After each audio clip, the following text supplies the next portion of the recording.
tomorrow's news today. Those of us that support President Donald Trump need to be realistic. And by being realistic, I don't mean that we need to turn on him or freak out or lose our minds every single time that he does something that we don't totally like.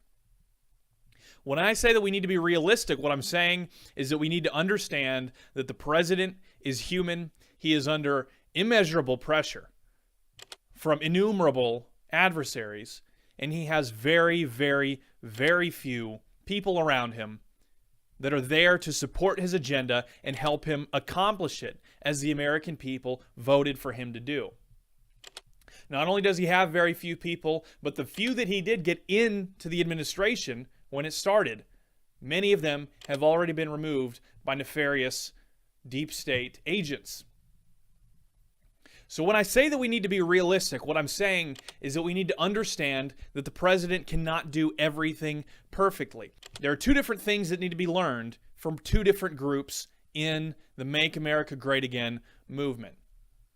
There are the people who, every time President Trump does something wrong, they freak out, they lose their mind, they burn their MAGA hat, they say, oh, he's a neocon Don, etc.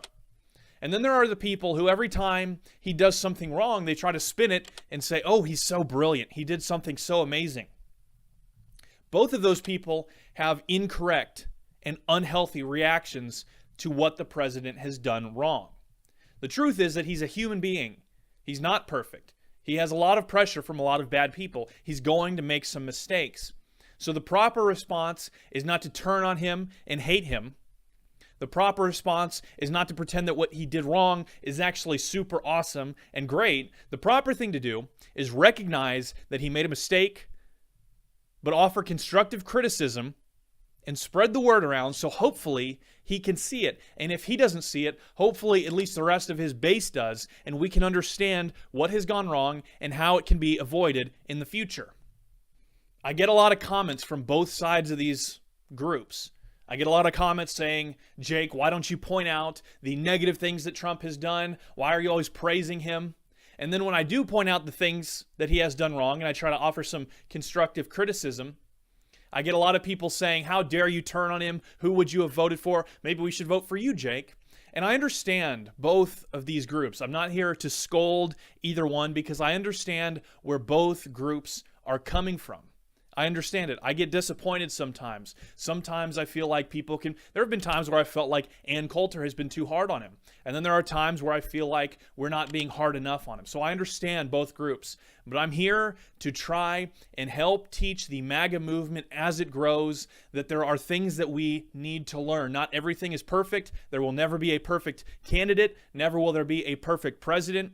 So I and others like me, those of us here at InfoWars and other places, are here to help guide the MAGA movement as it grows, as it moves forward. We need to develop it into a mature, well-thought-out nationalist movement, a cohesive movement with a comprehensive agenda. So when I offer constructive criticism, it's not because I hate Trump, it's not because I want him to lose or I've turned on him, it's because I love him, I support him, and I want him to succeed, and I want our movement to succeed after Trump is long gone so that we have a good and right country to offer our children and their children.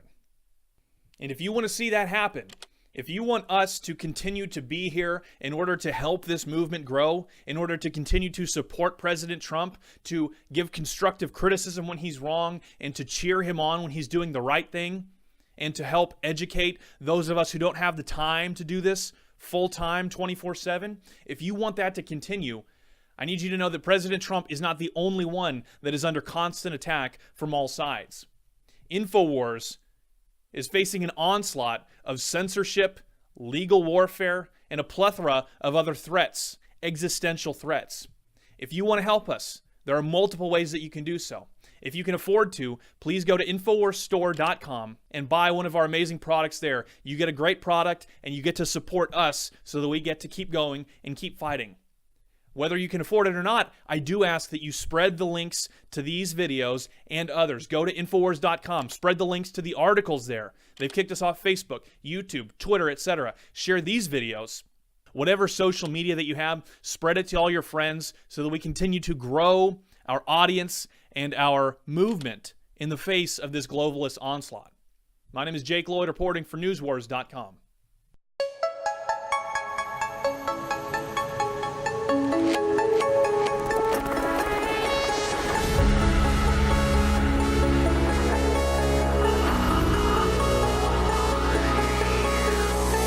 InfoWars. Tomorrow's news today. Support good oral health with our one-of-a-kind Super Blue fluoride-free products. InfoWars Life brings you a revolutionary toothpaste blend with iodine and nano silver designed to deliver a powerful clean. Enjoy a minty fresh flavor made with peppermint oil or try our bubblegum flavor. Pair this groundbreaking toothpaste with the Super Blue fluoride-free mouthwash and supercharge your oral health. Our amazing mouthwash features natural oils and ancient ingredients used since Aboriginal and biblical times. Instead of containing fluoride, our Super Blue line is loaded with the good halogen iodine and an array of other beneficial compounds that have been hand-selected for their oral health benefits. Super Blue fluoride-free mouthwash and toothpaste are the first and only to contain all of these natural ingredients: xylitol, nano silver, and iodine. Notice the difference with our Super Blue fluoride-free products. Refresh your breath and invigorate your oral health routine at InfoWarsStore.com. That's InfoWarsStore.com.